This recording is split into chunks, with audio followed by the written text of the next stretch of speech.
பூஜ்யாய ராகவேந்திராய சத்ய தர்மரதாய ச பஜதாம் கல்பவ்ருக்ஷாய நமதாம் காமதேனுவே கிருஷ்ணாய வாசுதேவாய தேவகி நந்தனாய ச நந்தகோபகுமாராய கோவிந்தாய நமோ நமஹ.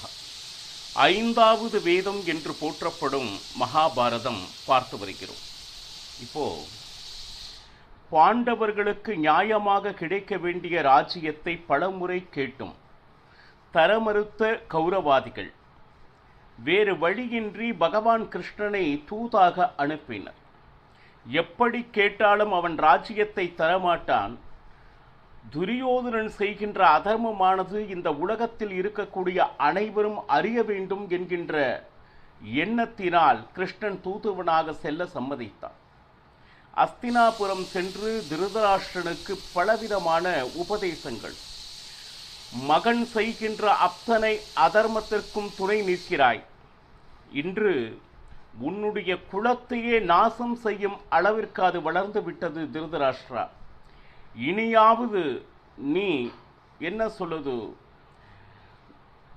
நடந்தது அனைத்தும் தவறு என்பதை உணர்ந்து நியாயமாக கொடுக்க வேண்டிய ராஜ்யத்தை பாண்டவர்களுக்கு திருப்பி கொடுத்துவிடும்.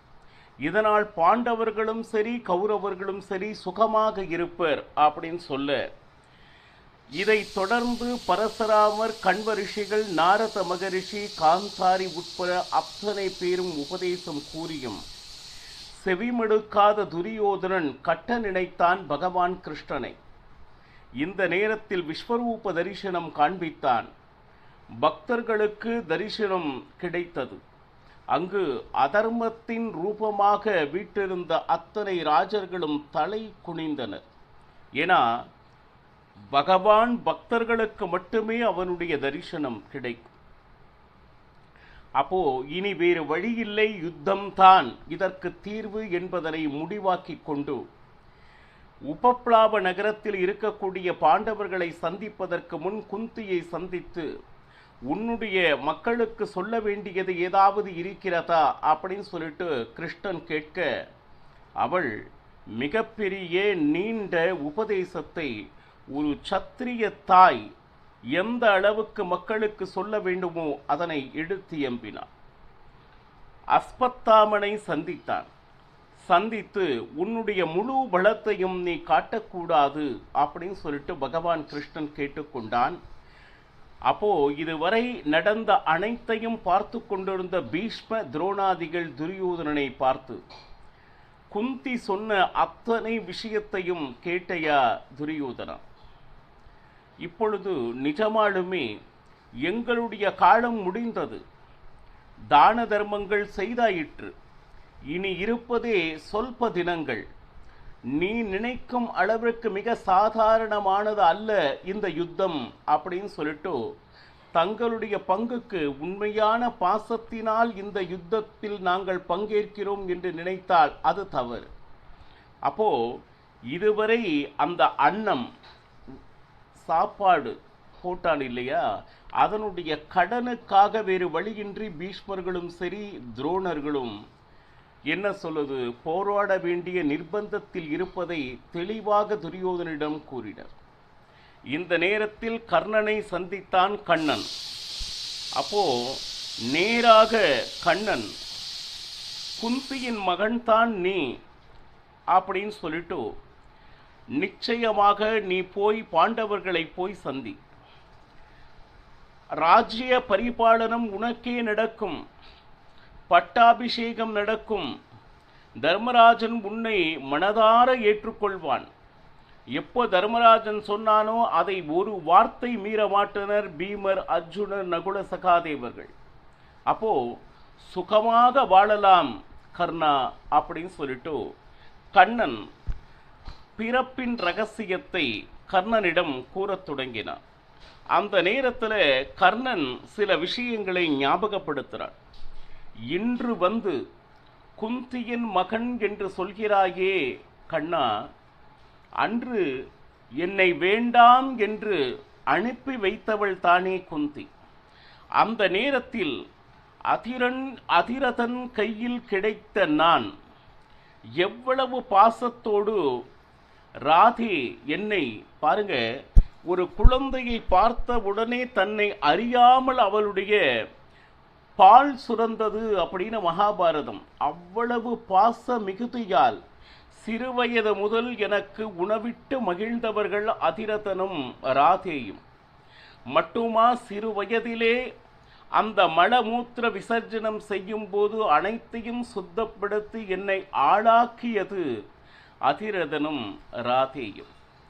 இப்போ இந்த நேரத்தில் அவங்க 2 பேரை விட்டுட்டு நான் எப்படி வர முடியும்?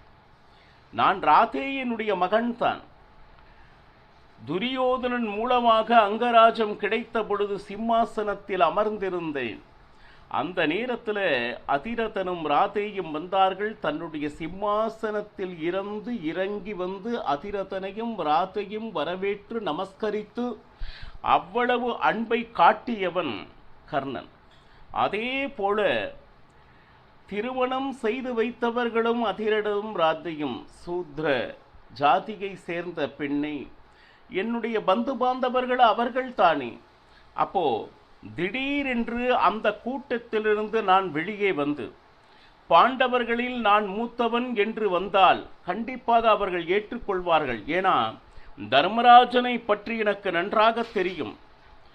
ஆனால் நான் அதிரதனுக்கும் ராதேய்க்கும் செய்கின்ற மிகப்பெரிய துரோகம் அல்லவா அப்படின்னு சொல்லிட்டு கொஞ்சம் நினைச்சு பாருங்க. ராதே எனக்கு செய்த அந்த பணிவிடைகள், அந்த கடனை நான் எத்தனை ஜென்மம் எடுத்தாலும் அதை தீர்க்க முடியாது. ஏனென்றால் தர்மசாஸ்திரம் தெரிந்தவன் என்கின்ற வகையில் நான் சொல்றேன். எந்த காலத்திலும் என்னுடைய தாயை விட்டு கொடுக்க முடியுமா? அவளை விட்டுத்தான் வர முடியுமா? அதே போல அதிரதனும் அவர்கள் இருவரும் என்னை உயிராக நினைத்து கொண்டு இருக்கிறார்கள்.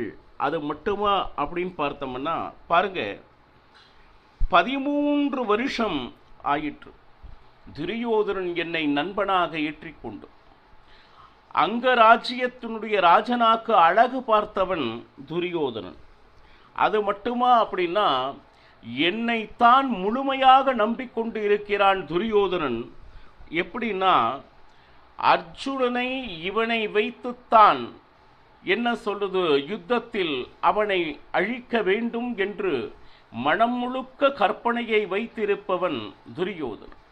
அப்போ இந்த நேரத்தில் ராதேயை விட்டு அதிரதனை விட்டு நண்பன் துரியோதனனை விட்டு வருவது எப்படி தர்மமாகும் கிருஷ்ணா அப்படின்னு சொல்லிட்டு, ஒருவேளை இன்று நான் வந்தால் எனக்கும் அர்ஜுனனுக்கும் பாருங்க நிச்சயமாக கெட்ட பெயர் ஏற்படும். இத்தனை நாட்கள் வளர்த்த தாய் தந்தையை விட்டு நண்பனுக்கு துரோகம் செய்தவன் அப்படின்னு சொல்லிட்டு இழிச்செல்லை சுமக்க வேண்டி வரும் கண்ணா. அது மட்டுமா அப்படின்னா நான் என்றுமே பக்ஷபாதம் செய்ய மாட்டேன். அதாவது உண்ட வீட்டுக்கு 2 அகம் அப்படின்னு சொல்றாங்கல்ல. எனக்கு உணவிட்டு தக்க சமயத்தில் ஆதரித்த யாரையும் நான் நிச்சயமாக கைவிடுவதற்கு தயாராக இல்லை. பாருங்க, நிச்சயமாக நீ சொல்வது சரி கண்ணா. நீ என்னுடைய நன்மைக்காகத்தான் சொல்கிறாய் என்பதை நான் அறிவேன். அது மட்டுமல்லாமல் நீ சொன்னால் பாண்டவர்கள் அனைவரும் அப்படியே கேட்பர். அதில் எந்த விதமான சந்தேகமும் இல்லை. தர்மராஜன் மிக நல்லவன். என்னை முழுமையாக தன்னுடைய உடன் பிறந்த சகோதரனாக ஏற்றுக்கொண்டு நிச்சயமாக பட்டாபிஷேகத்தில் என்னை அமர வைப்பான். எனக்கே ராஜ்யத்தை தருவான். ஆனால் ஒருவேளை எனக்கு ராஜ்யத்தை தந்தால் அந்த ராஜ்யத்தையும் நான் துரியோதனனுக்கு கண்டிப்பாக ஒப்புவிக்க வேண்டி வரும் இல்லையா? ஏன்னா நான் துரியோதனனின் நண்பன். பாண்டவர்களிடம் இருக்கின்ற ராஜ்யத்தை பறித்து மீண்டும் நானே என்னுடைய நண்பனுக்கு கொடுப்பதாக ஆகிவிடும். பாருங்க, வேண்டாம், தர்மராஜனே ராஜ்யபாரம் நடத்தட்டும். கொஞ்சம் நினைச்சு பாருங்க. ஏன்னா யுத்தத்தில் நிச்சயமாக பாண்டவர்கள் வெல்வது அப்படின்னா நிச்சயமான ஒரு விஷயம். இது கர்ணன் வாயிலிருந்து வரக்கூடிய விஷயம். ஏன்னா நீ இருக்கிறாய். பகவான் கிருஷ்ணன் இருக்கும் இடத்தில் ஜெயத்தை தவிர வேறு என்ன பார்க்க முடியும் கண்ணா? இந்த யுத்தம் என்பது மிகப்பெரிய யஜ்ஞமானது, யாகத்தை போன்றது. யஜ்ஞத்தினுடைய செய்பவனுடைய ஹோத்தா, அதற்கு எஜமானன் யார் என்றால் அதற்கு நீனே கண்ணா. சபையிலே அன்று அஸ்தினபுரத்திலே திரௌபதியை துச்சாதனன் இழுத்து வரும் பொழுது வாய்க்கு வந்தபடியெல்லாம் நான் பேசிவிட்டேன் கிருஷ்ணா. ஆனால் துரியோதனன் குஷியாக வேண்டும், என்னுடைய நண்பனுடைய மனதை குளிர்விக்க வேண்டும் என்கின்ற ஒரே காரணத்தினால் அதர்ம வார்த்தைகளை பிரயோகித்து விட்டேன். ஆனால் அதை நினைத்து நினைத்து என் மனதிற்குள் புழுங்கி அழுது கொண்டிருக்கிறேன் கண்ணா. அவன் சொன்ன வார்த்தைகள் ஒவ்வொன்றும் மிக தவறு என்பதை அறிந்தார். தர்மசாஸ்திர தெரிந்த அத்தனை பேரும் தான் செய்த தவறு என்ன என்பதை நிச்சயமாக அறிவர். ஆனால் நண்பனை குஷிப்படுத்துவதற்காக நான் இதை செய்தேன் என்று கண்ணனிடம் ஒப்புக்கொண்டான் கர்ணன். யுத்தத்தில் அர்ஜுனனால் நான் நிச்சயமாக கொல்லப்படுவேன் என்பது நன்றாக தெரியும். யுத்தத்தில் என்ன என்ன நடக்கப் போகின்றது என்பதனை அத்தனை பேருமே முன்கூட்டியே என்ன சொல்லுது தீர்மானித்தே வைத்திருக்கின்றனர். இனிமேல் தான் அர்ஜுனனுக்கும் கர்ணனுக்கும் யுத்தமே நடக்கப் போகிறது. ஆனால் நிச்சயமாக அர்ஜுனனால் நான் கொல்லப்படுவேன் கண்ணா. அது மட்டுமா அப்படின்னா பீமசேனன் துரியோதனுடைய ஹிருதயத்தை கிழித்து சோமரசத்தை குடிக்கிறான் பாருங்க. அதுதான் அந்த இரத்தத்தினால் நீ செய்கின்ற யாகத்திற்கு கொடுக்கின்ற ஆகூதி கிருஷ்ணா. அது மட்டுமா அப்படின்னா பீஷ்மரும் துரோணரும் இந்த யுத்தத்தில் தன்னுடைய கடைசி நாளாக தங்களுடைய உயிரை விடும் தருணம் அந்த யஜ்ஞமானது முடிவடையும். இப்பேற்பட்ட மிகப்பெரிய யுத்தத்தில் ஹோத்தாவாக எஜமானனாக இருந்து வழிநடத்தி சென்று கொண்டிருக்கிறாய் பாருங்க. எப்பொழுது துரியோதனன் சாகிறானோ அப்பொழுது அந்த யஜ்ஞமானது முடியும் பாருங்க. அது மட்டுமா அப்படின்னா துரியோதனன் இறந்த செய்தி கேட்டவுடன் அங்கு இருக்கக்கூடிய பெண்கள் அனைவரும் ஓடு வந்து ஓ என்று அழுகிறார்கள் இல்லையா? அந்த கண்ணீரே யஜ்ஞம் முடிந்தவுடன் அருகில் இருக்கக்கூடிய நதியில் அவபிருத ஸ்நானம் என்று செய்வார்களே, அந்த அவபிருத ஸ்நானம் இவர்கள் அனைவரும் அழும் கண்ணீர் கண்ணா பாரு. இனிமேல் நடக்கக்கூடிய யுத்தத்தை கண்முன்னே நிறுத்தி கர்ணன் பகவான் கண்ணனிடம் சொல்கின்ற அற்புதமான விஷயங்கள் இது பாரு. எல்லாருக்கும் வயதாகிவிட்டது கர்ணா பாருங்க. பீஷ்ம துரோணாதிகளுக்கெல்லாம் மிகப்பெரிய வீரர்களாக இருக்கலாம், ஆனால் நிச்சயமாக வயதாகும். ஆனால் அவர்களுக்கு ஹிதம் எப்படி ஆகுமோ அந்த மாதிரி நீ செய்தருள வேண்டும் கண்ணா அப்படிங்கிறான். ஏன் கேட்டீங்கன்னா இப்படியே விட்டால் கொஞ்ச நாள் இருந்து அவர்கள் நிச்சயம் இந்த உலகை விட்டு பிரிவர். அதனால் அவர்களுக்கு ஏதாவது பாக்கியம் கிடைக்குமா என்றால் இல்லை. ஆனால் ஒருவேளை யுத்த ரணாங்கத்தில் எதிரியோடு போராடும் பொழுது அந்த நேரத்தில் உயிரை விடுவார்களே, ஆனால் அவர்களுக்கு ஸ்வர்க்கத்தில் இடம் காத்து கொண்டு இருக்கிறது அப்படிங்கிறது தர்மசாஸ்திரம். அப்போ அத்தனை பேரும் அந்த யுத்தத்தில் அவர்கள் தோற்றாலும் சரி, அந்த ஸ்வர்க்கத்தில் அவர்களை ஆசுவாசப்படுத்தக்கூடிய பொறுப்பு உன்னுடையது கண்ணா.